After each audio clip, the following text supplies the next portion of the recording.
Well, good evening. It is my great pleasure and privilege to welcome all of you here to the John F. Kennedy Jr. Forum. My name is Bill Purcell, and for 8 years I served as the mayor of Nashville. Mayors understand, as Harvard does, that education is the most important thing that any city, place, or state does or will ever do.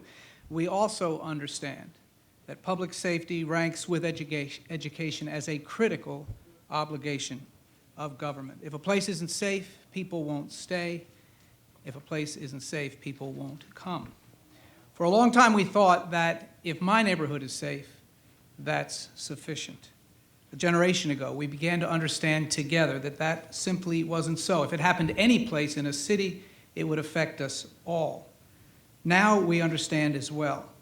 If it happens anywhere in America, the same rule applies, now or later. Many of the people who first understood that fact are present here on this stage, and I'm pleased to say in this audience. I'm pleased to welcome so many law enforcement personnel from all across this nation, and I want to especially acknowledge the presence of Boston Police Commissioner Ed Davis here with us tonight.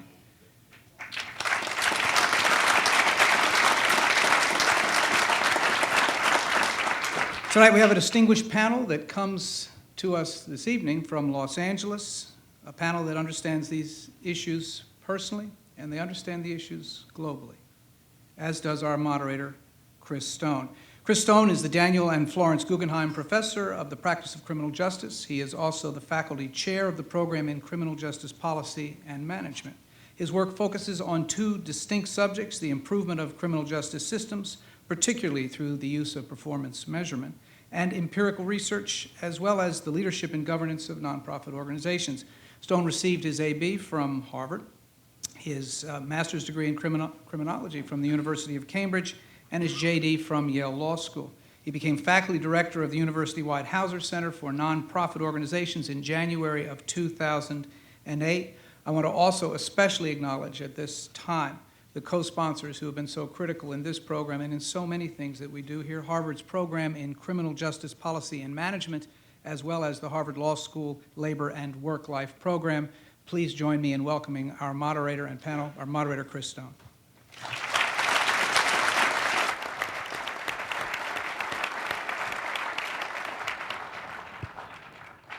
Thank you all. It's great to be here with all of you, and it's wonderful to see such a terrific turnout for this important conversation tonight. This is an unusual conversation in many ways. We have three of some of the best-known individuals who are both expert and widely known for their work in this field, but they rarely appear together. Their partnership is itself one of the extraordinary things that we are noting tonight, and understanding what brings together the sheriff of Los Angeles County, the police chief of the city of Los Angeles, and one of the leading civil rights advocates in that city and in that county is part of the story we'll explore tonight. Lee Baca is the elected sheriff of Los Angeles County. And for those of you who don't know Sheriff Baca, you won't forget him after tonight. He is one of the most articulate and forward visionary thinkers in law enforcement, not only in this country but around the world. He leads the largest sheriff's department in the United States and was elected to his third term in that office in June of 2006. It's been my pleasure to talk and work with Lee Baca in a number of settings around the world, and he always leaves a powerful impression for his leadership in Los Angeles County. Connie Rice is a civil rights attorney, public citizen, public leader, inspiration, founder of the Advancement Project, and a classmate of mine when we both graduated from this college a few years ago. She was, for 10 years, the leader at the NAACP Legal Defense Fund of California in Los Angeles, and in that position sued both of the departments represented on her left and her right here. Sued repeatedly, I think, and that's part of the story behind their partnership. She's also a member of the Leadership Council of California Forward, which is, I think, intended to sort out governance in the state of California, and among other feats, has a black belt in Taekwondo. Bill Bratton, perhaps one of the best-known law enforcement leaders in the world, and rightly so, is not only the chief of the Los Angeles Police Department, but has been the commissioner of the New York City Police Department when we had a chance to work together there in the 1990s. And before that was the commissioner here of the Boston Police Department. He is known for his innovations in police leadership, particularly for the tremendous crime reductions led by the police department both in New York City and more recently in the city of Los Angeles. The innovations known as CompStat in policing and increasingly in performance measurement in all areas of government was his and his colleagues, his team's innovation. And he is the author of a book, which must be, I don't know, in its 10th printing or something by now, a turnaround, an autobiographical story of the turnaround of the New York City Police Department. It is an extraordinary group. It's a privilege for me to be here with them and with all of you. Last summer, heading into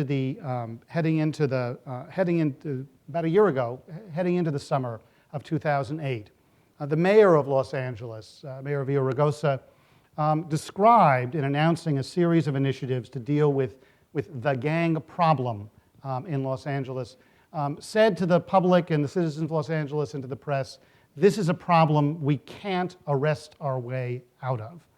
And I thought, Connie, if I could ask you maybe to begin our conversation, what is the problem the mayor was talking about? How would you define and describe for us to get us started the gang problem in Los Angeles?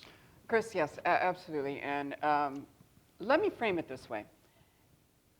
Reducing gang crime, the suppression, the clear part of clear, hold, build, that is what my colleagues here are expert at. Gang crime is going down, and I think for the first time in LA, we've had a 20-year youth gang homicide epidemic. Our kids have been murdering each other at an epidemic level in our hot zones. I think this is the first year, Sheriff and Chief, that epidemic has been broken. I don't think we're at the epidemic. So the reduction in gang crime has been a remarkable success, and that belongs to law enforcement, okay?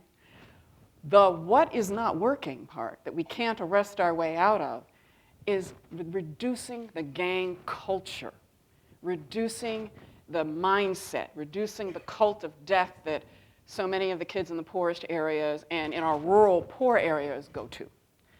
And it's the chokehold of that culture in our hot zones, tiny places, because most of LA is very safe.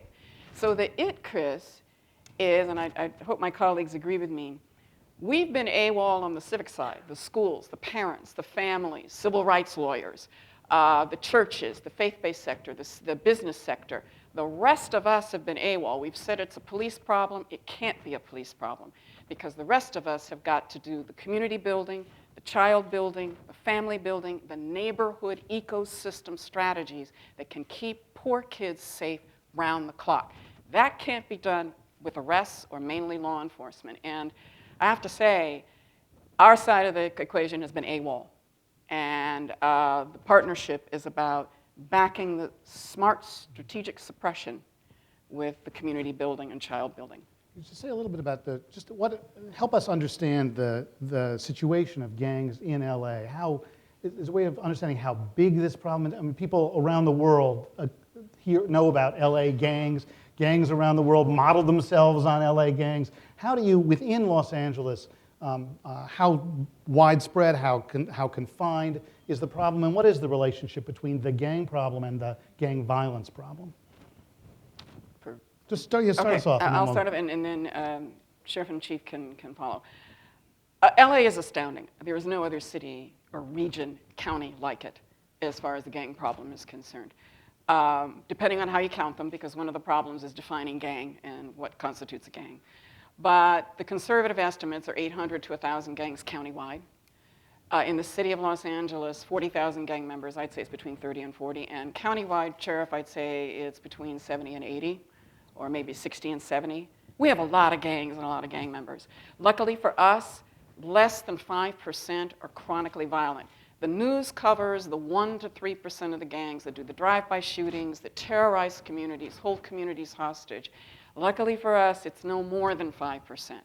Now that's just the street gangs. We've got prison gangs, there's a whole range of gangs, and part of our problem is we don't understand the differences and we don't account for the differences. On my side of the ledger, the police understand the differences.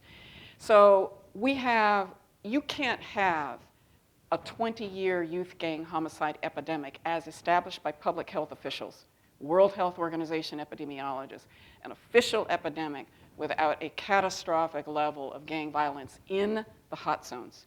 And I'm sure the chief and the sheriff have a better way of describing the problem. Sheriff, let me ask you, how do you see the problem, and why is it? Why can't you arrest your way out of this problem? What does that mean?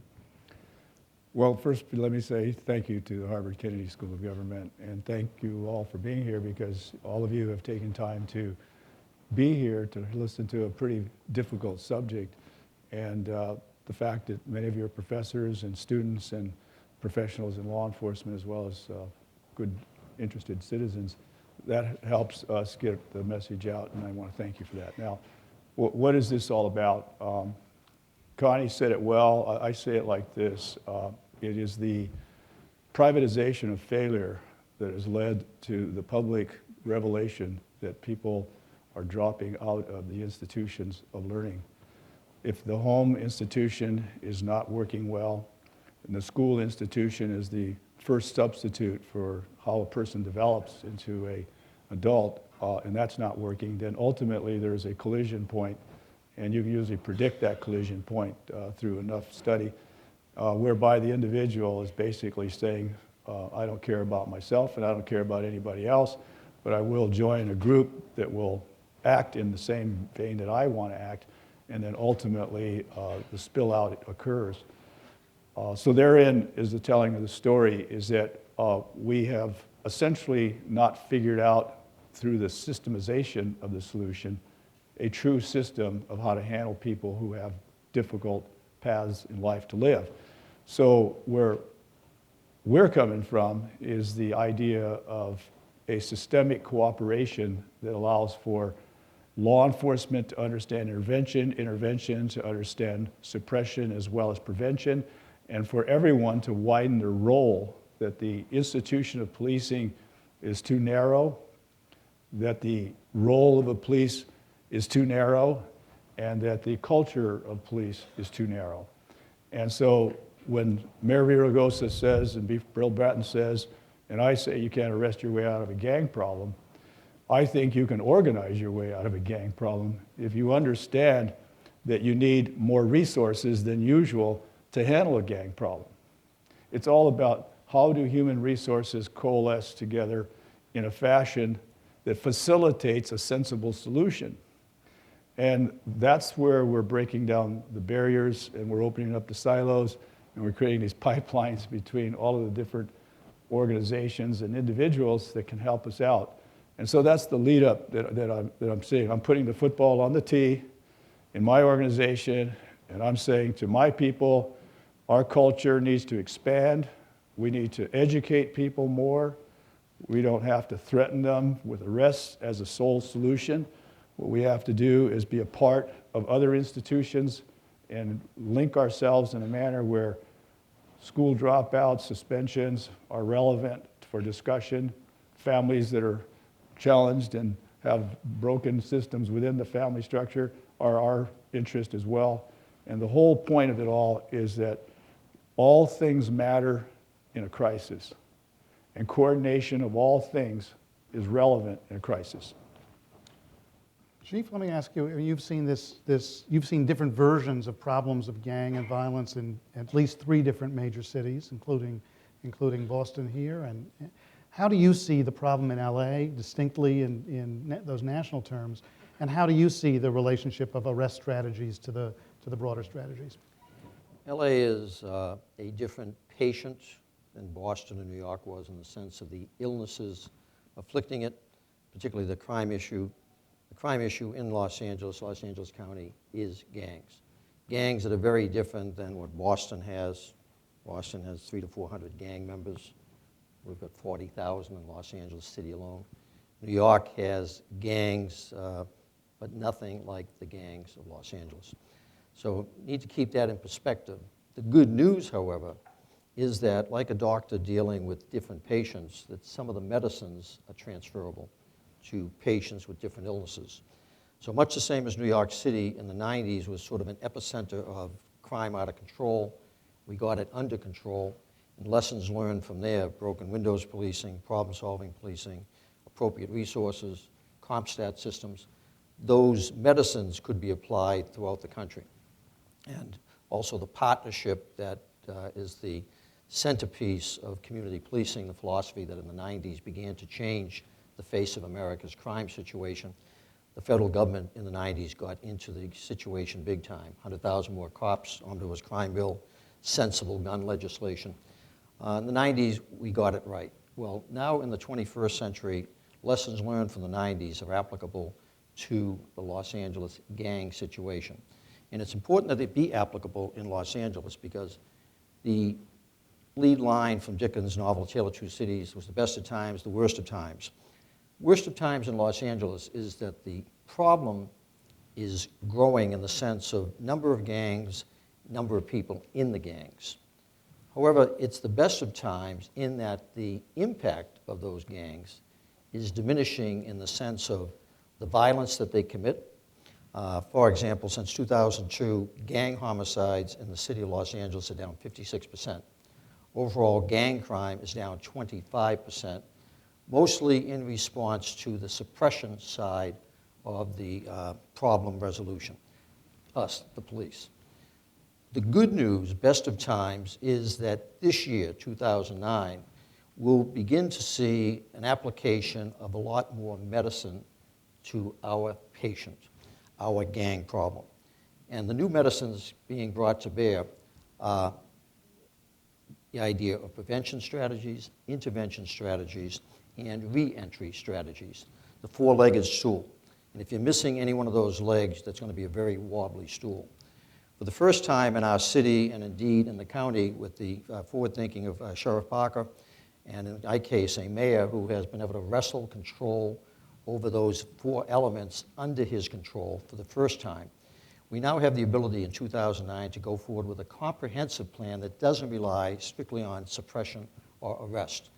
Connie was the catalyst for that, a study that she did that the city controller pushed forward and the mayor finally embraced, and the city council reluctantly gave up control. I have 15 city council members who have their own little fiefdoms, each of whom got a proportionate share of the overall budgets for prevention, reentry programs, gang suppression programs. It wasn't working. And the mayor was able, finally, with their acquiescence, to wrest overall control. So this year, for the first time, we have a comprehensive initiative that can complement the success of problem-oriented policing. We know what to do about this problem. That's the good news. And if we can fix it in LA, we can, in fact, basically transport it to the rest of America. Not the exact same model. Each city is a different city, a different patient. But like a doctor, we can prescribe, you need this much of this medicine, that much of that medicine. Echoing Lee's comments, it also requires a broadening of policing in terms of the perspective that all we're responsible for is suppression. It requires a broadening, as the community policing philosophy required a broadening, where we get into prevention, where we get into intervention, into the schools, into the playgrounds. But we also, in Los Angeles, we're getting into reentry. We have pilot programs. We're going to work with all the various other entries to basically take gang members and work with them to keep them from going back into the gangs. We can, in fact, make a big difference in this problem. Even as the numbers grow, what are we fearful of? Increases in violence, increases of fear. We have the ability to, for the first time, I think, really, as we did in the United States as a whole with our traditional crime problem, in the United States as a whole with this emerging problem, we're fortunate we've got preventative medicines earlier in the epidemic than we had back during the crack cocaine epidemic of the 80s and the violence that came out of that in the 90s. So Connie, do you trust this all this nice talk about gang stuff? You know, these are you've been worried about mass incarceration. You're worried about what's happened, what the arrest policies do to the communities. You've been working on behalf for a long time. What brought you into partnership with these two departments, the Sheriff's Department and the Police Department, that you'd spent the better part of a career suing and complaining about and doing your best to try and frustrate their enforcement efforts? Yes, as I said, I liked Sheriff Baca the first time I sued him. And I haven't sued Chief Bratton yet. I haven't had to. It's not bad. It certainly is not likely. Chris, we were winning all of our cases, and the kids couldn't walk to school safely. So the lawyers, we were having a very successful career, but what were we doing for the kids in the hot zones? They were getting strong-armed robbed. They had gang recruiters in the hallways. The teachers were terrified of dealing with it. So as a civil rights lawyer, I finally realized, I said, okay, they've come far enough. I don't need to sue anymore. They are not the enemy. The violence is the enemy. The conditions in the neighborhoods are the enemy. The police are just as beleaguered by the streets they have to patrol as my clients are having to get home from school. They padlock the schools at 3 o'clock in zones where there are no after-school activities. The gangs control the housing projects, the parks. Where are these kids supposed to go? So my clients, the children, the poorest children in LA, were not safe. And what other civil right is there? The first civil right is not the right to speak. The first civil right is freedom from violence. The first civil right is safety. And you don't get that without these two and you. So strategic suppression, and I'm just going to add to the frame that both Sheriff Baca and Chief Bratton have fleshed out. They both talked about treatment. They both talked about patients. They both talked about health. The model that we're talking about is no more business as usual, no more me suing them. There's no bigger change than a lawyer deciding she's not going to sue anymore and then goes, I mean, when Chief Bratton's out of town, I park in his parking space because Chief Hasinger tells me to, and then they all come running out and they're scared that I'm not supposed to be where I am. You know, I practically have a badge with the sheriff. I mean, I'm in their headquarters all the time. We have Lieutenant Newman and Chief Beck. I mean, they're so sick of me, I'm on speed dial. This isn't just on paper. This is every day that we are working together to get the training modules, because this requires a difference in training for police. It requires a difference in training for civic groups, churches, church leaders. How do these civic groups get in the same boat, all hands on deck, and contribute to an ecosystem strategy? Because you notice that both the chief and the sheriff were talking about health. This is a public health strategy.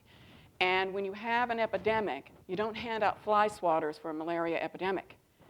You drain the swamp. You pass out the insecticide. You train people to change their norms of behavior. You pass out the nets. You take the elders of the tribe and you train them in how to fight the disease. You get rid of the conditions, the vectors that transmit and amplify the disease. That's what they're talking about. That's not law enforcement. It's not civil rights. In addition to comprehensive strategic suppression, comprehensive prevention, intervention, and reentry, because our prison systems are creating more violent criminals. We're not rehabilitating anybody. They come back more violent. And who do they attack first? The police. Comprehensive reentry, you have to have schools as centers of community, and the schools have, in the hot zones, they have to stay open past 11 o'clock at night and 9 o'clock at night. You can't send the kids to the streets. You have to have wraparound after-school activities, but more importantly, and these are the phases we don't get to, the economics. There is an economy attached to the gang problem. If you don't take care of that underground economy and create the wealth creation instruments and institutions, as well as the job lines, you can forget about sustained progress in reducing the culture and the transmission. The third part is culture, and this is the most important part. If kids can change the culture and the attraction to violence as a means of youth power, and for the older, more organized guys as a means to organize crime, if you can break that cycle, then you won't find what we found in LA. We have spent $25 billion in the last 30 years on the war on gangs. We have 6 times as many gangs and twice as many gang members. That is not to say that the crime reduction hasn't been a success. It has.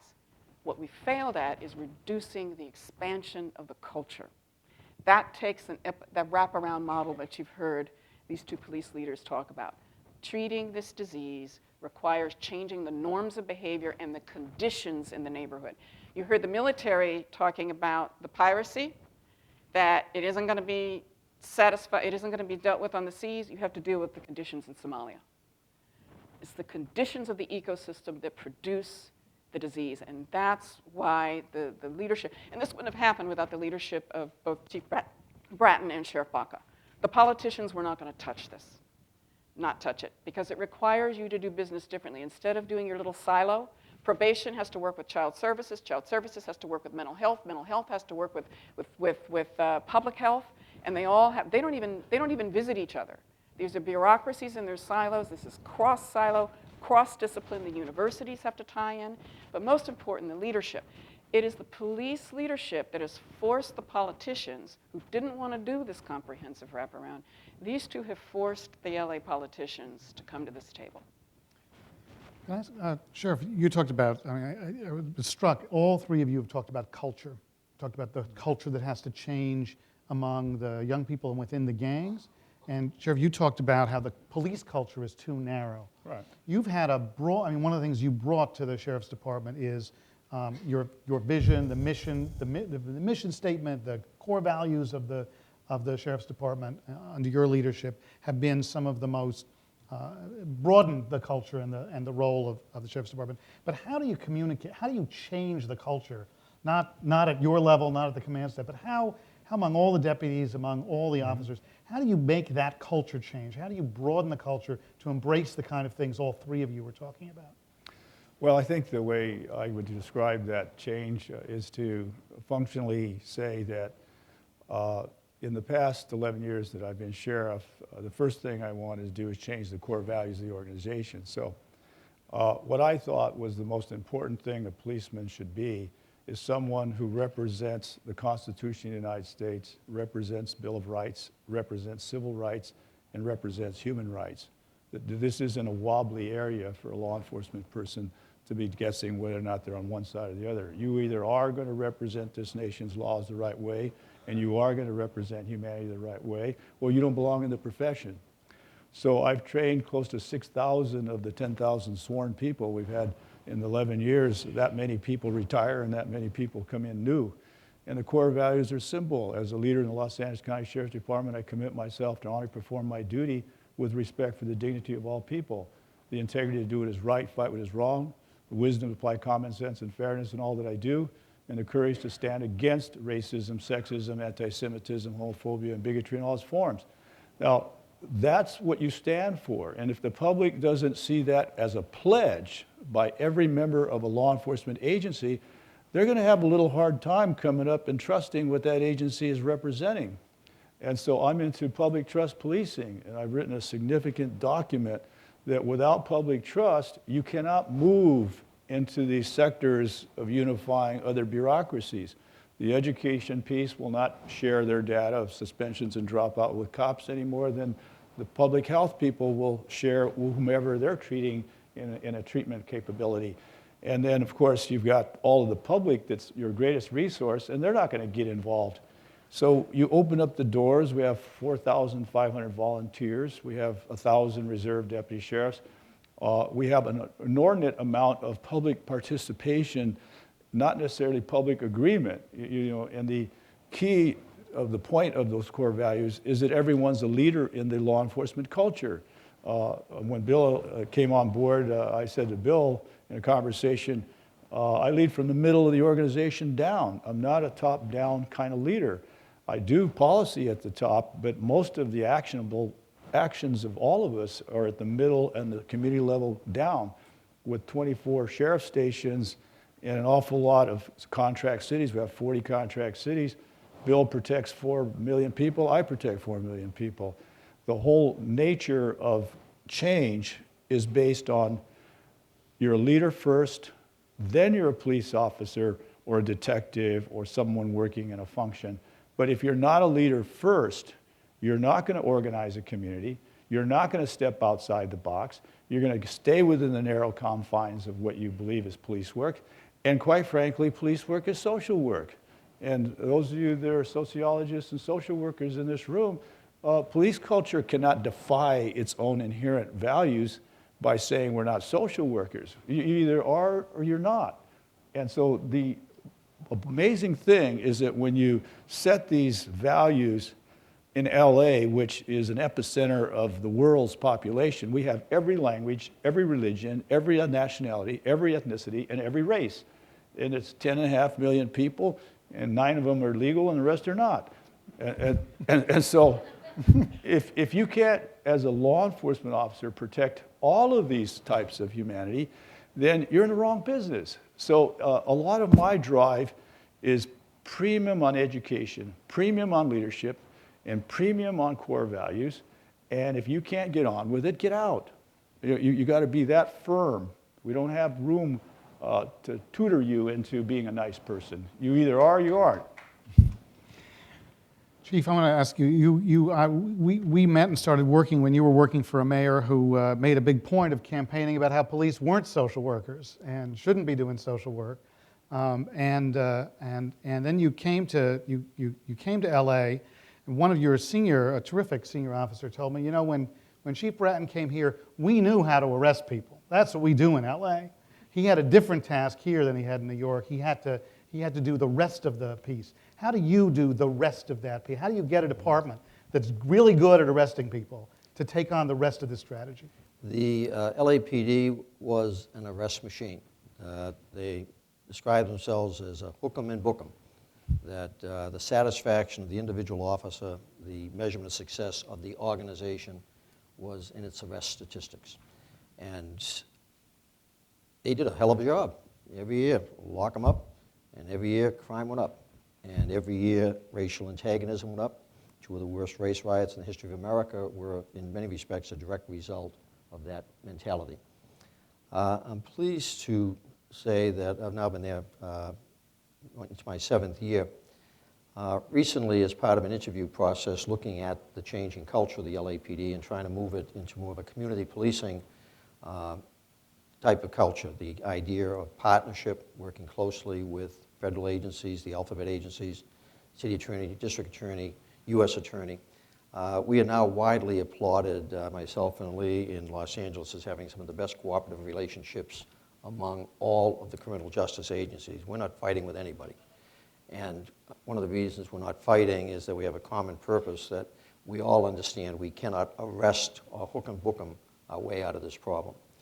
Secondly, that we are fundamentally supportive of partnership with our communities, the idea that we can't do it to them, we have to do it with them and for them. And that's been a significant change. So whether it's myself in housing developments, church basements, weekends, nights, meeting with people, bringing officers, over the last 7 years, I have 106 people captain and above in my organization. 100 of them have now been promoted and assigned by me, so that the leadership team embraces values very similar to what Lee has espoused, that it is a group that fully understands that the old style of policing did nothing but get the department into trouble, the scandals of the 90s. And they have a great pride in the organization. You play to that pride that you want to have success. And success comes about through basically focused arrests and not just numbers. And so the partnership is focusing on the problem solving. How do we get at the gangs? And we have come to understand that going after the gangs is not just about the arrests. We tried that. It's Connie's analogy of basically swatting at the mosquitoes solves nothing. We've got to drain the swamp. But to drain the swamp, we have to basically be much more focused and much more strategic about what we're doing. And lastly, and this is the key, prevention. The idea that what we are about when we respond to a homicide is not just about solving that homicide, but understanding what is the result of that homicide. And when you deal with gang violence, the result is going to be another homicide, usually within 24 hours, retaliation for the first one. So the idea is to basically, and this is moving toward the next era of policing, predictive policing. We're going to take the community policing model and basically be problem solvers. The idea that at that murder scene, I want a gang interventionist there who knows the gangs, who is formerly a gang member, to give me intelligence who is apt to be retaliated against for this shooting. I need people there, both community leaders and police officers who know the community, to talk with the community and get information from them, but also calm them, that we are here to not only solve this crime, but prevent the retaliation that in the past knew was coming. One of the reasons why we've got a 56% reduction in gang homicides is we are policing smarter. We are policing in partnership. We've embraced community policing philosophy, and we're moving toward a predictive style of policing that we are literally going to be able to not just take satisfaction from the arrest and the hooking and booking, but the prevention. And it's a phenomenal cultural change in the organization.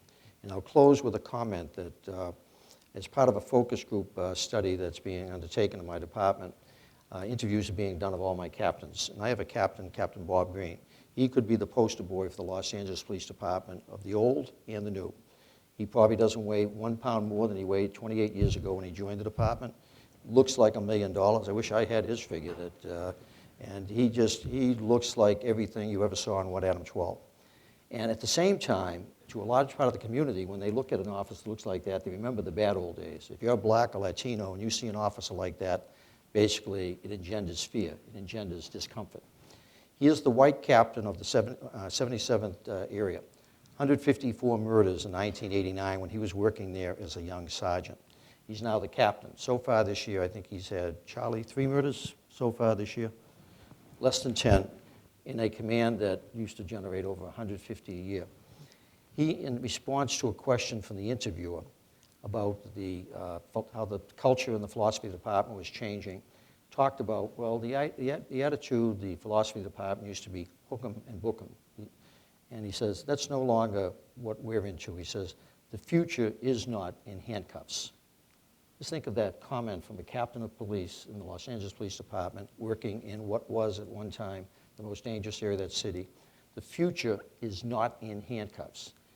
That statement says it all about the change in attitude of the department, the leadership team that understands you cannot arrest your way out of this problem. You've got to work with the community. He is a white captain working in what was a largely black neighborhood that is, in the space of about 4 years, now a largely Latino neighborhood, and all the tensions and pressures that brings to bear. He is beloved by that community because he cares. And that's what we're bringing in the sense to the gang problem, that we care more than they do. Connie, let me ask, you wrote, and Chief Bratton referred to it, you wrote a powerful report about the gang, diagnosing the situation with gangs in Los Angeles, trying to understand what the problem was in broad terms, and describing to a city council and to a city and to a county what it could do, what it was failing to do, and what it might do. And you made a number of recommendations, and I think having talked with both Sheriff Baca and Chief Bratton, I know that report and recommendations helped guide a lot of what was done. But prominent, I think the first or second recommendation in that report was that you needed a new agency. You needed a new structure in the city that could spearhead this initiative. We've seen all across the country, you get charismatic, powerful, visionary leadership, and for a while, you can do initiatives. You can change the situation in a place.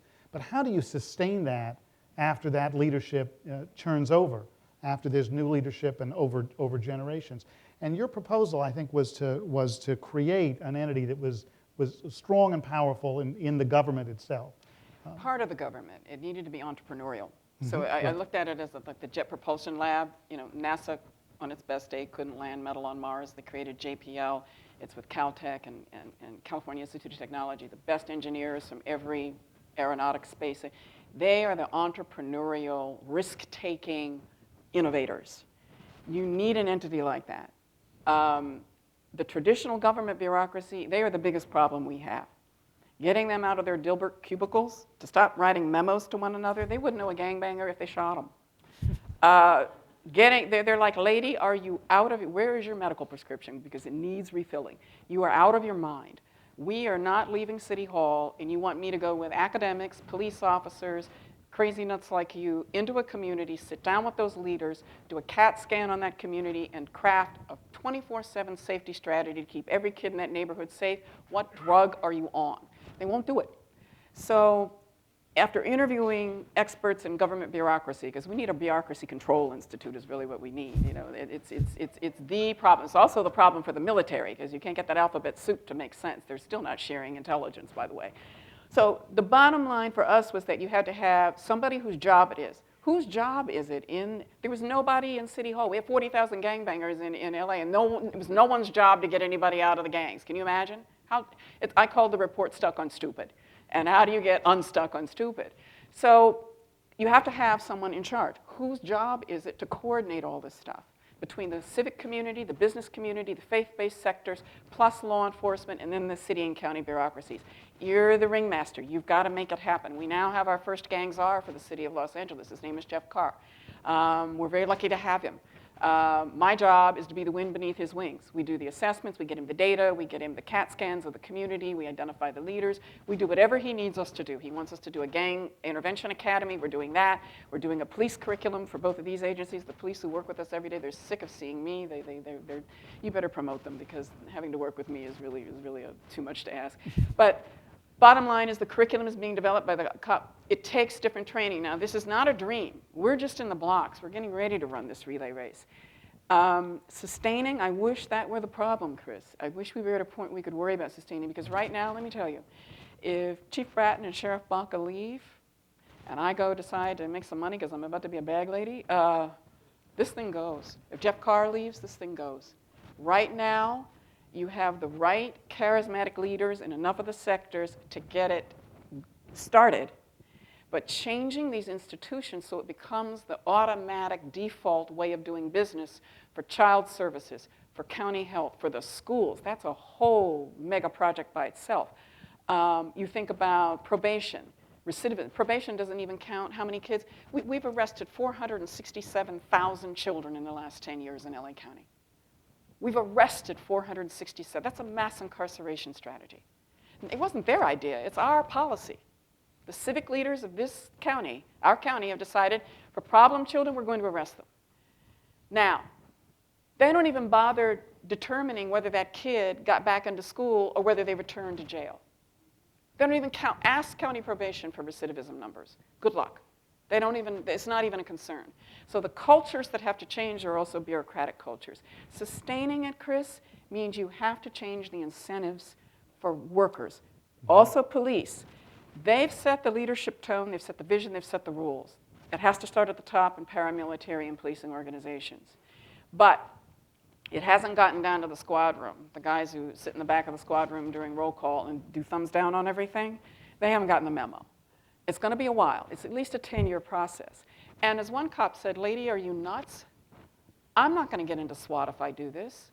So the alignment of the promotional criteria for officers, your patrol officers, your sergeants, your captains, the captains get it. The captains on up get it. But right now, they're not seeing the benefits of this. The officers are not seeing the benefits of this. And you've got to align the incentives and the rewards and who gets promoted with the mission. You've got an old transfer policy. If you're cycling in and out in less than 18 months, you can't do community policing. So you've got to sit down with the unions and bargain with how do you change the nature of the policing job in a way that's still crime fighting in their view, but rewards them for this kind of work. That's a struggle that we're just beginning to arm wrestle over, and it's important. I want to open this conversation up, and I just want to point out there are microphones here and here on the ground floor, and two more up in the loges. I'm going to invite any of you who'd like to join the conversation to pose a question. There are just just three rules. You have to, those of you who haven't joined us here before, I'd like to inform you about and remind the rest of you. Begin by identifying who you are. Tell us who you are. Just one question, please. No multi-part, 3-part, 6-part questions. And make sure it is a question. A question ends with a question mark. No speeches. So let's start up here. Yes, sir. Hi, thanks. My name is Philip Martin. I'm a second-year Master in Public Policy student here at the Kennedy School. And before I came here, I was Chief of Staff for the Minority Leader in the State House. My experience was that no lawmaker wants to appear soft on crime. But in an effort to appear tough on crime, at times laws are passed that make us feel good but don't actually do anything. So my question is, what performance metrics or general principles should guide the decision-making process for whether legislation is actually good for public safety? Great question. Do you want to direct it to, I either ask you to direct it to one of the panelists or let me direct it to one of the panelists? I will allow you to direct it. Okay, well, Chief Bratton, why don't you want to talk? It's a very interesting thought, the idea of, as you propose legislation, what is the expectation as to what it will accomplish? In policing, one of the big changes in the 1990s was we began to effectively change our measures of success. It used to be numbers of arrests, but what did that accomplish? It used to be clearances, but what did that accomplish? Effectively, we were always responding after the fact. In the 90s, we changed measures of success to what were we preventing? How much did crime actually go down? So that when we looked at how we assigned resources, when we looked at how we were developing a strategy in the CompStat process, all CompStat is basically its metrics, its measurement, its evaluation of performance. So it's an intriguing thought that if we're passing legislation, what is it that we actually expect it will do other than provide a photo op? Oftentimes it's not funded, so it's not going to accomplish anything. So I actually like that idea of, I'm always willing to, each year I set a numerical goal that, for example, over the last 7 years, we've had a 25% approximate reduction in gang crime in the city of Los Angeles over 7 years. This year, 2009, because of my optimism about the success of the comprehensive program that the mayor in Los Angeles now has control over, not only my suppression activities, but my partnering up on the intervention, prevention, and reentry strategies, we have a 15% gang reduction goal for this year.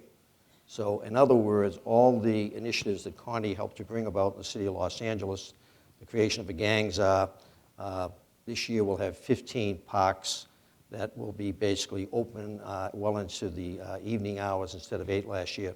Those 8 last year had on average about a 25% reduction in crime in the general area. There's a measurement of that initiative. And I'm comfortable so far this year, we've got about a 7% overall reduction in gang crime. So moving forward, there's a measurement of that initiative. I like the idea that maybe we basically put measurement goals with a piece of legislation and basically measure our politicians by how you're doing meeting the goal. And I would add to what Chief Bratton says in the following way. On the civic side, let me tell you an abject failure, and I'll take responsibility for that. We went up to Sacramento after our report, and with Karen Bass, who's now the assembly leader in California, said to Karen, look, you hand out a lot of money to civic groups. Catholic charities, I mean, a lot of groups that do soup kitchens and after-school tutoring. Every city has wonderful 501c3s that provide services to individuals. We said, instead of just doling out that money and handing it out like Halloween candy, why don't you force the partnerships, have them submit a plan for an ecosystem strategy rather than simply servicing 0.1% of the kids in that neighborhood, which is all any group can do, really, unless you're Catholic Charities, and then you're servicing 1%.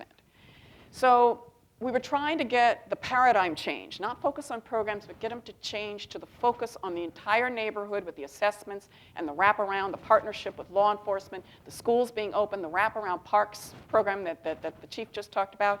You have to, so trying to force the game up to the ecosystem, neighborhood-wide strategy. They didn't know what we were talking about. They couldn't write it. We wrote it for them. They didn't understand it. It utterly failed. So we couldn't even get the money attached to that. It's very hard to get across that you're not talking, if you're talking programs, you don't get it. It's a paradigm switch up to the ecosystem strategy where all of us are plugging in but carrying out a part of a strategy that we've jointly developed with the local leadership. Very hard to get across because the structure is for individual programs. And the metrics, Chief, crime, you two have mastered that. You know how to. Post-traumatic stress is one I would go with because the epidemiologists say, 66% of the children in the Belmont area, which is a very concentrated, crowded area, Pico Union area, it's Central American immigrants, it's where my office is. 66% of the children in those schools, measured by the RAND study of post-traumatic stress, 66% have post-traumatic stress at Civil War levels. 33% of the poorest children in LA, 4,000 of them that we surveyed with RAND and the World Health Organization, 33% had higher levels of post-traumatic stress than our troops returning from Baghdad, okay? That's catastrophic level trauma for these kids in the hot zones. A metric for me would be in 5 years, 80% drop in that. The post-traumatic stress is down to levels where the children can learn. 36% of the teachers have post-traumatic stress. In 5 years, there should be 0% of the teachers that have the test. Those are very hard metrics, and you will never get a politician to agree to them. I can tell you that right now. It's going to have to happen some other way. Looking soft on crime, these two are the reason that they can stand up, because they pushed the politicians forward and said, you're not using us as an excuse. We're with Connie. That's why it happened in LA. As someone who teaches performance measurement, it's great to see such passion around a subject like metrics. Yes, It's metrics. amazing. I want results. Chief, I know you want to get back in, and I want to get to Sheriff Bach also on this. So. Quickie on the initiative this year. The city for ad infinitum years spent about $16 million a year on a program called Bridges, which was funding 80 to 100 programs throughout the city. City council would dole them out like candy. The intent was to keep kids out of gangs. They could not document, when they attempted to document, that a single kid was kept out of a single gang, spending $16 million a year. And the height of absurdity, I never met the head of Bridges during my whole time there. Never saw him, couldn't find him. So the idea of partnership. This year, that money has been taken under the umbrella of the mayor, under Jeff Carr. He is now doling it out to about 12 programs. I know to mention 12 because there are 15 city council districts. 3 of the city council districts are not getting a program. Why? Because they don't have a gang problem significant enough to warrant getting a piece of that pie. So the glass half full, well, this year at least making an effort to use metrics to measure, okay, we're going to give you $500,000. At the end of the year, we want to see documented under standards that are established by Carr, how many kids did you keep out of the gangs? And if you're not keeping them out of gangs, you're not getting the money next year. So we've begun to make that change. And it goes to what the young man was talking about. It's not legislation, but it's basically policy and the creation of metrics. Let me get a couple more voices, and I'll get back to you. Yes, sir. Thank you. My name's Ted Bogosian. I'm a filmmaker and the Kennedy School MPP. So if the future isn't in handcuffs, I wonder if the future is transnational, and if you're seeing any linkage between LA gangs and Mexican, Russian, and other nationality gangs. Well, take that, Sheriff. Well, simply this. First of all, are we answering these questions to your satisfaction? Because we can certainly talk about this for a much longer period of time. And the key to my point, seeing nobody go this way, I'm assuming we're doing fine. But what's important to your question is that Chief Brown and I have collaborated in an all crimes analysis capability, which involves everything, including organized crime. And so in LA, it's impossible to be in the LA picture of crime fighting and not reach out to different countries throughout the world. Bill's been to England. He likes to tease me. I go to the Middle East and get on camels, and he likes the limousines. But True, very true. The nature of crime has transcended countries, states, counties, and cities. And Bill and I are smart enough to get on track with how do you coordinate with your colleagues worldwide on your strategies and sharing information about specific cases and suspects. So when you look at the broader reality of policy making, the young man up there was really wanting to know how does that affect what you do when legislators and politicians pass laws that are extraordinarily punishing. Well, right now they haven't figured out how to corral the 19,000 police agencies in the United States, because literally there is no national police in America. So that forces Bill and I to go out of the borders of our county and city to make those proper connections. And if there's any one gap in America's strategy against the war on, quote, terror, it's the fact that there is no national police. So thus, that's why I go to the Middle East and endear myself to the Muslim countries, because we're not going to win a war against terror if you don't bring the Muslims into the fray as a resource. It ain't going to happen on some strategic mega plan coming out of the Pentagon or DC, I can assure you that. The key to your question is, yeah, we're very involved. Hi, my name is, I'm the Reverend Minyard Culpepper, and we do a lot of work with the young folks that are involved in different kinds of activities. And I'm familiar with the report that you were talking about. In fact, last year, when I first came across it, I took it to 2 city council members because I thought that second recommendation with regard to creating one agency to bring all the different components that are trying to work with the kids under one person and to coordinate. And so the city council members had a hearing. I went and testified about it, and my question is, I got it, see. Thank you. My question is this: how do you get the city bureaucracy to embrace it and say, we'll do it? Because that is one of the problems that we have here. Everyone's trying to work on it from a different perspective. How did you get them to say, we'll do it? Still working on it. I have found that with bureaucracies, if you align the money, the behavior follows the money. If people don't get promoted for not changing how they do business, and if they don't get paid for not, that's really what you have to do with bureaucracies, and that takes a structural framework change and incentive alignment change. Right now, we have enough charismatic leadership to force just enough of a response, but once that goes, to make it systemic and institutionalized so it doesn't matter whether we have the 3 of us there or Jeff Carr there, it's not dependent on charismatic individual leadership, because that's right now what we have. That's a systems engineering process, a bureaucratic systems engineering process. And I used to do it as a litigator. To force my consent decree results, I would have to get into the bureaucracy and force that bureaucracy to deliver what my consent decree that I won in court said I should have for my clients. And so the bureaucracy is probably the 7th plank of this plan. Because if you can't get all of these wonderful groups that you talk about, put them all together, including Catholic Charities, the civic sector in this country can address on our best day, we can address maximum 24% of the problem. And that's being generous. It's really below 20%. The money, and the public sector is shrinking, but if we don't figure out how to deliver more with less in the public sector, joined with the civic and business and faith-based sectors, we're never going to solve not just the gang problem, but a lot of our other long-term problems.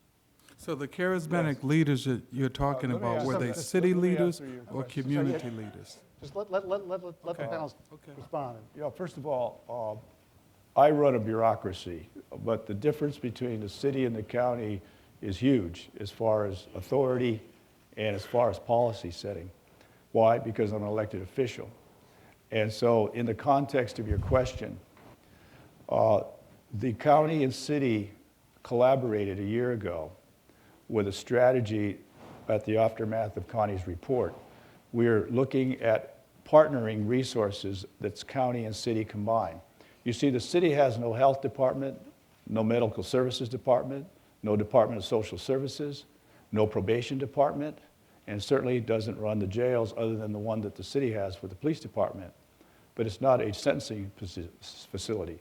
So 4 areas in the county and city combined are targeted right now. You see, to move a bureaucracy, and here's the problem with bureaucracy bashing, which I do a lot of. If you want to eat that elephant, you're not going to eat it in one gulp. And most of the policymakers that are not familiar with bureaucracy management, ultimately what they do is they try to build one-size-fits-all solution. And gangs and the inherent nature of human development, including educational process, is not a one-size-fits-all solution. So the key to what we're trying to do with 4 regional areas of the city and county combined is show that we can share our resources first. You got to prove that you can integrate resources. Then you start integrating bureaucracies. And then from bureaucracy integration, the public builds confidence and trust because there's no squabbling about jurisdictional authorities or anything. And I'm going to say this in all due regard to my colleague, Bill Bratton. He is a breath of fresh air in the city of Los Angeles that has never blown in the history of the LAPD. The city has always seen itself as some kind of an enclave.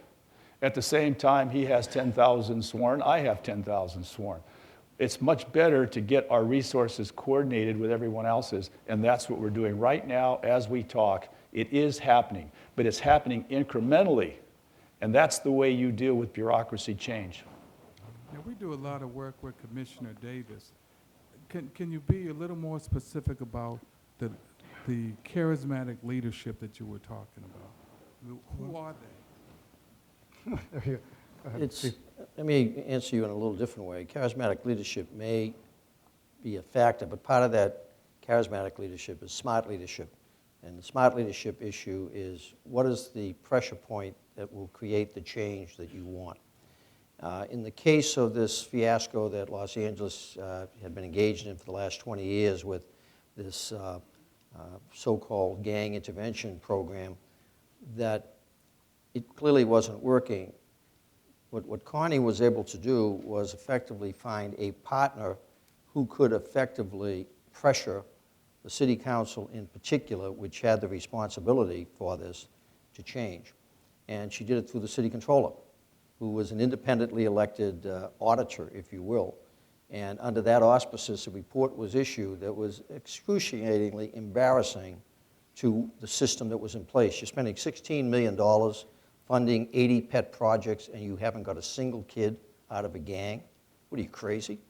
So the idea is leadership that might be charismatic be the ability to attract attention, but leadership that also has the ability to put pressure on the issue, but the appropriate pressure. So that a problem that they've been wrestling with for 20 years, they finally found the appropriate pressure point to bring about the change. It was very interesting watching the city council try to fight back as this boa constrictor was slowly basically crushing them every day in the LA Times. And effectively, it brought about 2009, which, as I've already indicated, I'm very optimistic about what's going to happen in the city in 2009, a very different year than the last 20 years. Let's go over here. Yes, sir. Hi, good evening. My name's Chris Troy. I'm president of the Boston Urban Youth Foundation, and we run a truancy intervention program here in Boston. My question, given what you've all cited the role of education in the pipeline to crime and the pipeline to gangs, and LA is similar to a lot of cities in that it, depending on the statistic, roughly 50% graduation rate. How does the police department interface with schools? Because it seems to me that to downsize the gang membership, you need to increase school membership, if you will, and school engagement. And what have been the efforts at increasing school engagement, and how has the police been engaging in that process? One of the problems in Los Angeles is the incredibly complicated form of government. We have a city government with the mayor. We have a county government with 5 elected commissioners and an elected sheriff. We have a school system, Los Angeles Unified School District, that doesn't match up to the city or the county, that has an elected board that doesn't report to the county or to the mayor. It is an incredibly dysfunctional system trying to get anything done because there is no real coordinated overlap. And the system, basically, I think the last figure I saw, that 56% of the kids that enter never get out. Say that get out again. about 56%.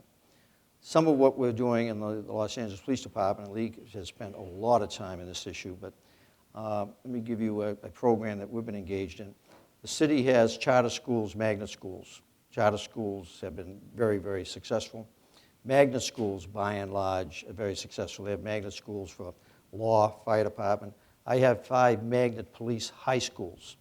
100% graduation, almost 100% go on to college.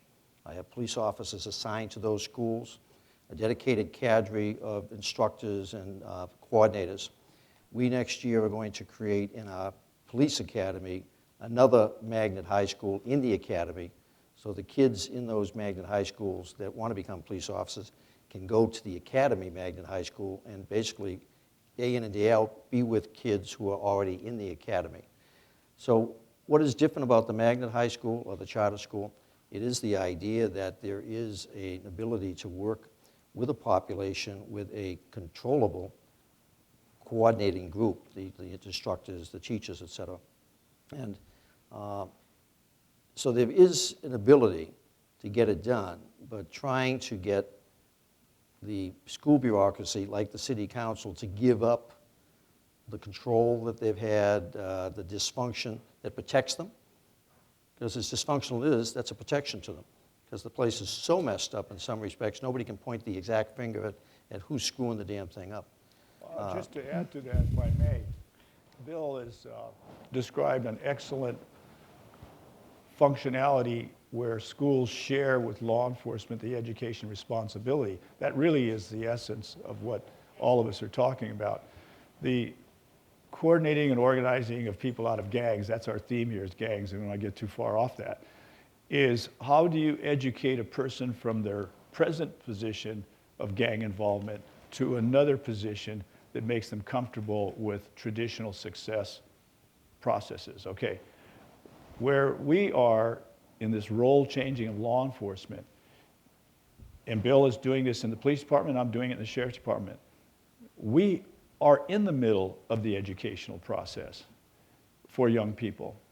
But we're also I have 14 youth centers where kids go after school, which is often the place they can't go, even in a traditional school.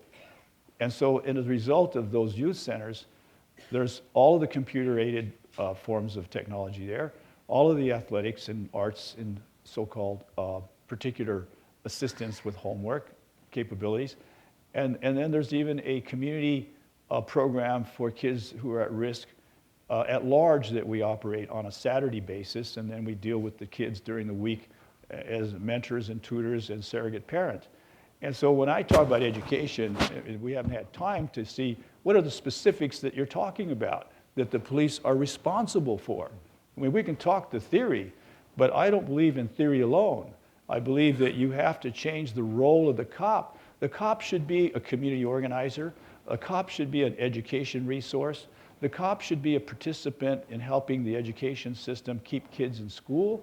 The cop should be a facilitator for human growth because they're interested in the person developing themselves to the highest possible point.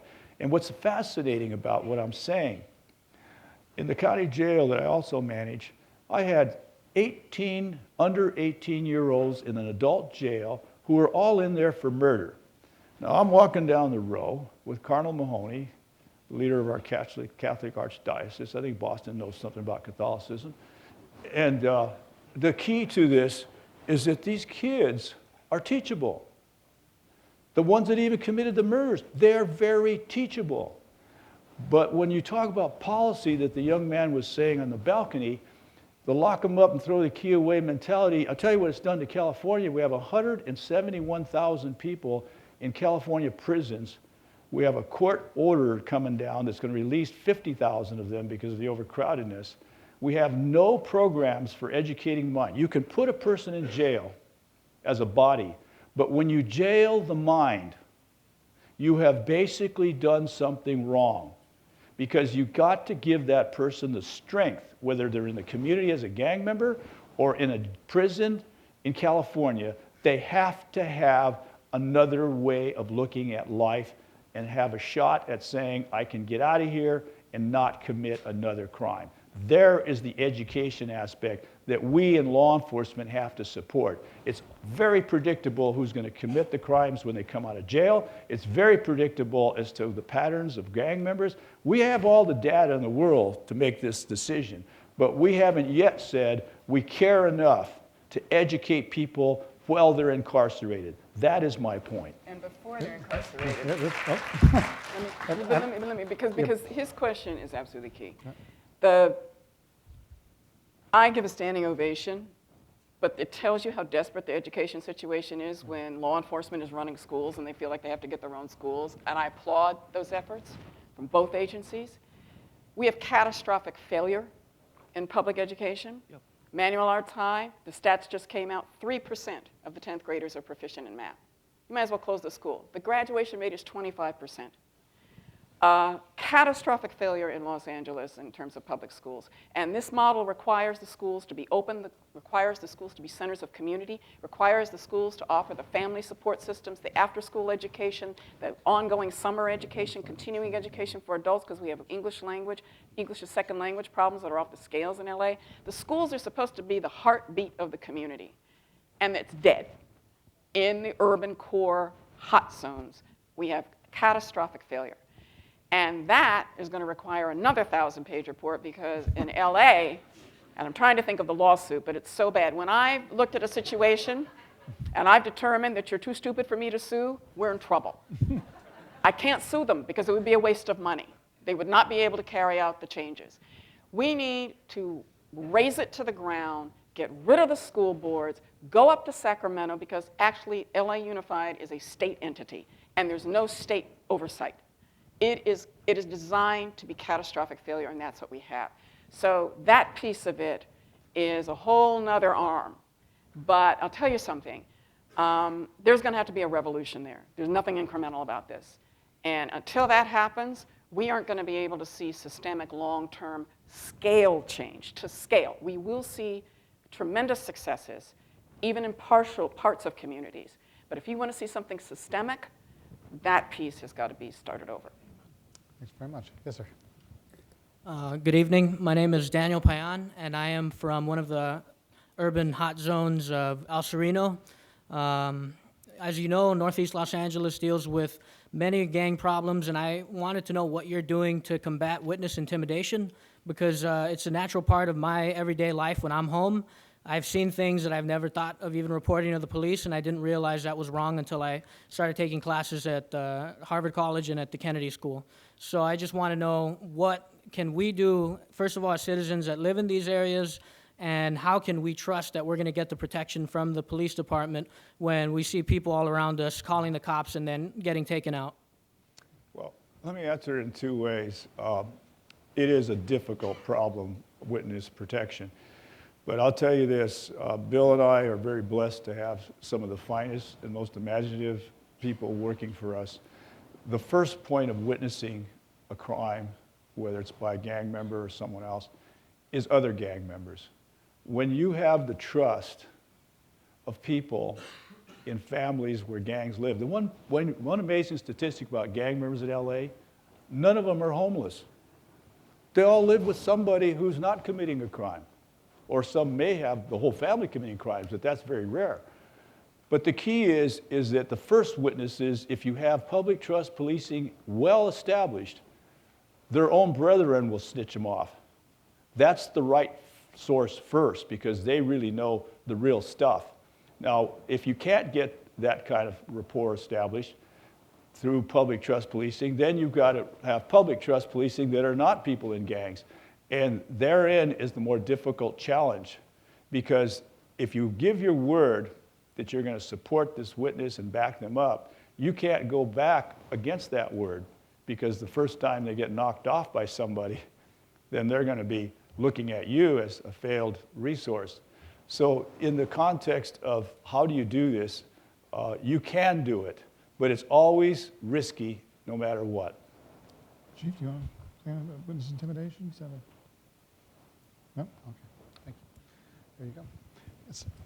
Hi. Hi, my name is Omar Wasso. I'm a PhD candidate here in African American Studies and Government. And I want to pick up on a comment that Connie made about the economic incentives to participate in gangs. We saw under prohibition of alcohol that there was a massive rise in gangsterism and record highs in homicides that with the end of prohibition of alcohol led to a 30-year decline in homicides. And so I wonder what role the recent efforts in medical marijuana may have played in declines in homicides in California in terms of changing the economic incentives, the economics of gangsterism in LA. I think medical marijuana is such a small part of the drug scene that you couldn't attribute much, I mean, even if you tracked it, it's just too tiny. But your point about prohibition, I think, is very important. We are going to have to look at the entire system of policies that are generating, sometimes you can go after a problem and create a bigger problem. And I think that's what we've done with our war on drugs. $1 trillion in marijuana is the biggest crop in the country. And we're not reducing use. So my question is, if we're creating cartels and criminal organizations that have submarines and can actually threaten a nation state, do we need to ask, what are we doing? In LA, the underground economy is estimated to be about 40% of all economic activity is connected to our underground economy. That's huge. That's bigger than any large city in the country. And we don't even map it. And I'd say about 75% of that 40% is tied to guns, drugs, and automobile theft and crime. The rest is grandmothers braiding hair in a basement. It's just unregulated activity, but it's a lot of economic activity. And there is an economy, there is a gang economy, there is a crime economy. And until you figure out an alternative economy, we are never going to get a systemic reduction in the attractiveness of that. Because frankly, this gets to the political will problem. It's not about their political will or my political will. We have a political will problem because we have structured these communities to be isolated, cut off from the tax base. There's no wealth generation. 14% unemployment. In Harlem, it's 50%. In Watts, it's close to 50%. In the housing projects, it's 60% for males of color. That's structural. It is systemic.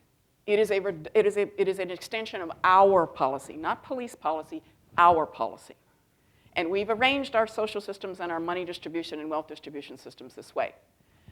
That is the structural issue that we never get to. And that's a matter of political will, because as long as people like me are safe, we're actually okay, as long as it doesn't make any headlines, with children suffering the 66% post-traumatic stress. It's been that way for 10 years. So we have accepted as a norm conditions in the hot zones that none of us would put up with. And that young man up there, Steve Cooley, I interviewed him about witness protection. He says he needs 10 times the resources he has to protect any witness. And I've had to drop cases in LA. Gang street crime is going down, but the power and influence of the gangs is actually increasing. I've had to drop a case because my client would have been threatened and I would have been threatened, and I couldn't get protected. It was a mother who said, "Connie, can I sue the gang?" Her daughter had been murdered. 13-year-old had been murdered. She came to me. I said, yes, we can sue the gang under civil RICO, and we can go after, just like Ron Goldman's dad went after O.J. Simpson for murdering his son. We can go after it. And then I interviewed LAPD, I interviewed Steve Cooley, I interviewed sheriff's deputies, and they said, Connie, we can't protect you, and the gang will come after your client and you. I had to drop that case. Yes, ma'am. Hello, my name is Desiree Cormier. I am a second-year master's student here at the Kennedy School, and I'm also from Inglewood, California, so I know a little bit about gangs. So my question is, the gangs problem has been so engendered in the culture of urban Los Angeles that it's become an accepted way of life. It seems unlikely to me that a top-down approach, especially coming from LAPD, given the historic tensions between these neighborhoods and the LAPD, it seems like this sort of approach is unrealistic and it might not work. Have you looked at any sort of another sort of bottom-up approach and how, you know, the rhetoric of the leadership of LAPD can be matched by the reality on the ground? Because it seems like there's a we haven't described the model correctly then. Okay. The political power had to come from law enforcement. We would never have gotten the politicians to stop running out of the door, okay? Right. They were screaming running out of the door. She's nuts, okay? So the political power and the power of the controller, Laura Chick, that was the political push. The model itself requires you to go to the community's leadership, both the formal and the informal leadership, because a lot of the most influential folks don't have titles. Right. And they don't have organizations. Right. So you have to do a CAT scan on the community with the leadership in that community to figure out who's there, who has influence with what organizations.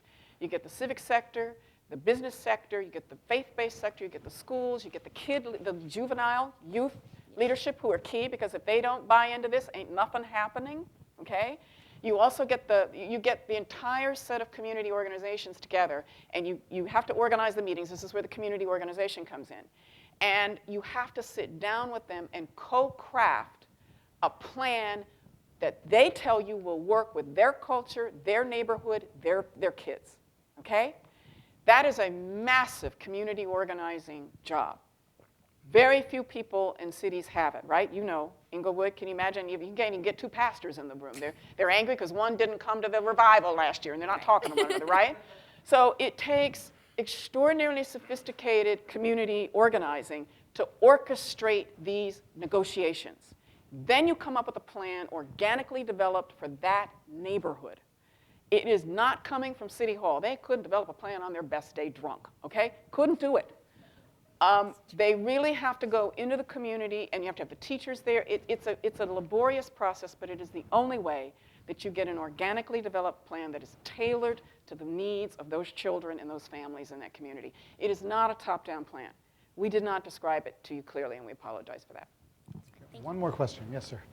My name is David Callis. I'm a detective with the Las Vegas Metropolitan Police Department and have been since 1979. I worked the streets for the first 22 years. In the last 8 years, I've been a union leader. And I want to focus on a comment that Connie made at the end of the original discussion about bringing the unions together to try to implement this program that you're putting together, and I applaud you for it because I believe it's important. But the question's for the agency heads, Sheriff Baca and Chief Bratton, regarding how do you change the culture inside your agencies or any agency that's statistically driven, because leadership, education, and public trust cannot go in a box at the end of the day. And when a rank and file officer comes back in from the street, his existence is justified by the amount of tickets he wrote, the amount of calls for service he answered, and the amount of arrests he made.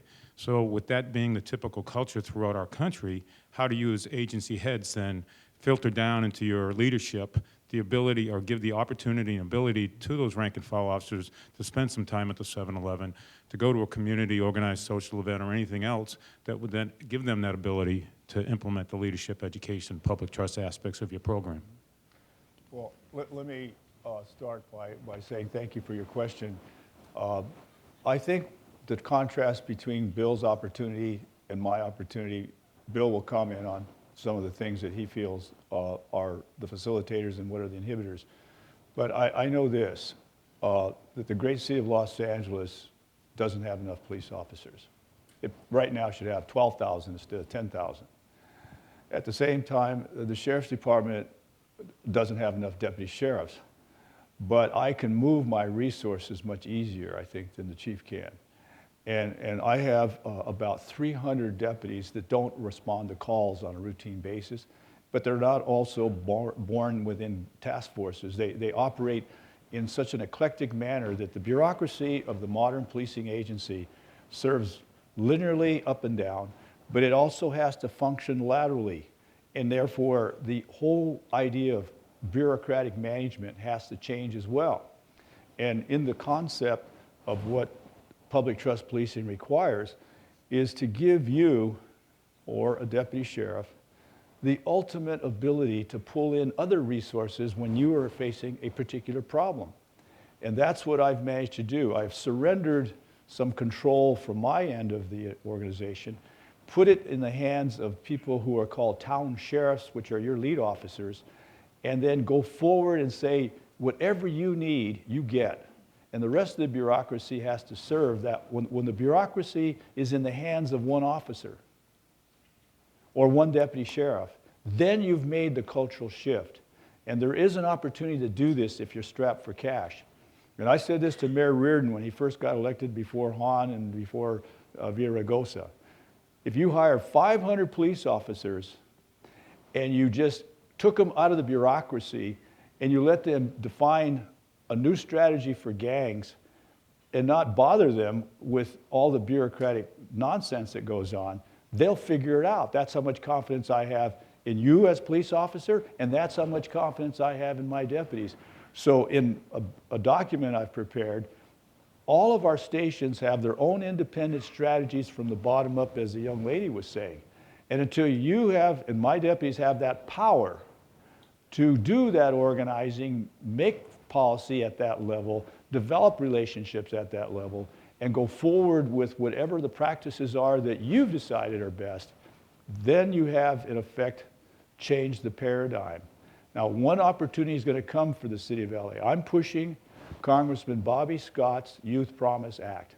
This is a bill that hasn't surfaced out in Congress that will allow for intervention money to be given to local law enforcement as well as community organizations at the level of about $2.5 billion a year. Now, this will shift the whole dynamic because with us in law enforcement that are short personnel, give me money for whatever I can do to make a change, and I'm going to take that money. And therefore, that time is going to happen in this administration. I think that's the big difference that I'm so enthusiastic about with the new president coming in, is that Joe Biden gets it, President Obama gets it, that cops need help locally, and the funding coming down. I think Bill's asking for 420. I'm asking for something like 350. And we are going to do more with additional resources, as you've defined, need to be done. Going back to Connie's original comment about the first obligation of government is not free speech, it's basically freedom from fear. Because if you're in fear, you're not going to speak freely.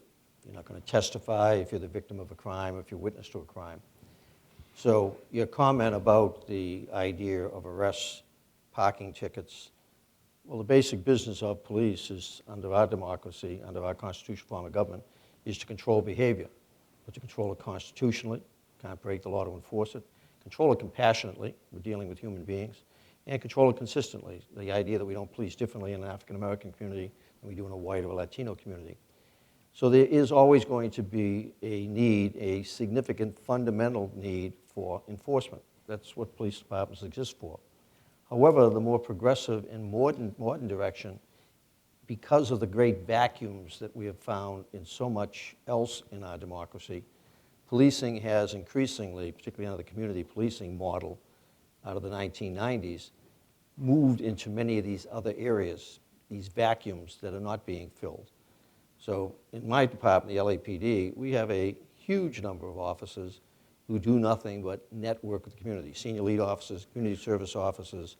I've got an alphabet soup of all the officers who spend all of their time interacting with communities, running my community police advisory boards.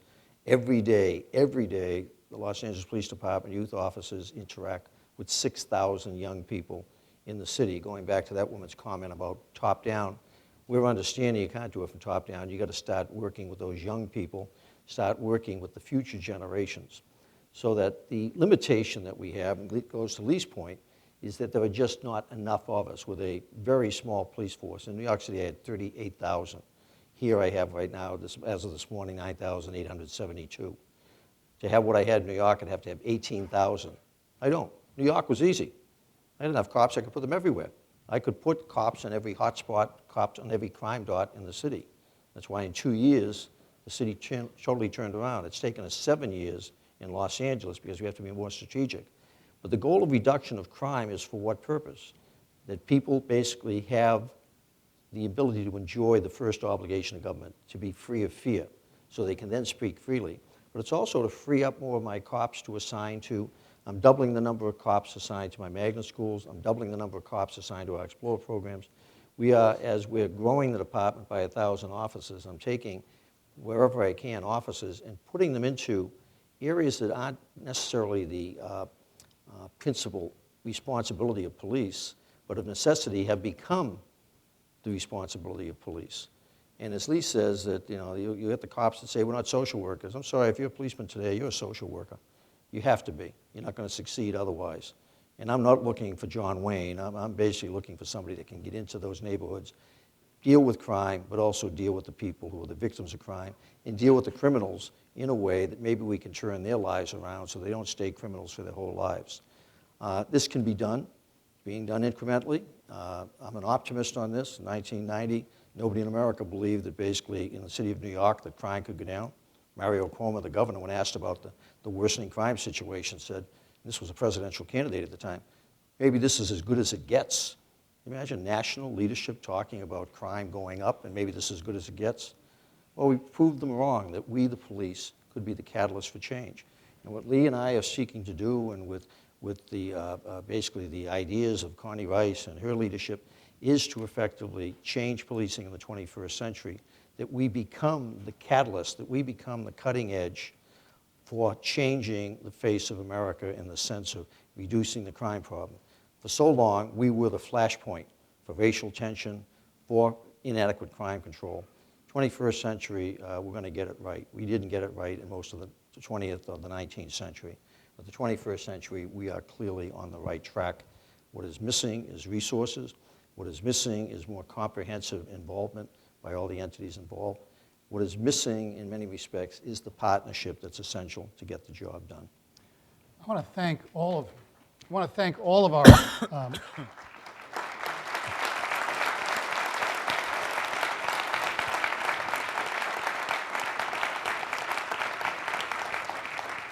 I want to thank our questioners. This is a topic that is very personal, very direct, and I think many of you were able to bring in voices of your communities and your concerns that were really vital to this conversation today. So thank you to all of you. And I want to thank our panelists. The police is a catalyst of change in the 21st century, organizing your way, not arresting your way out of the gang problem. The first civil right is safety. Thank you all very much.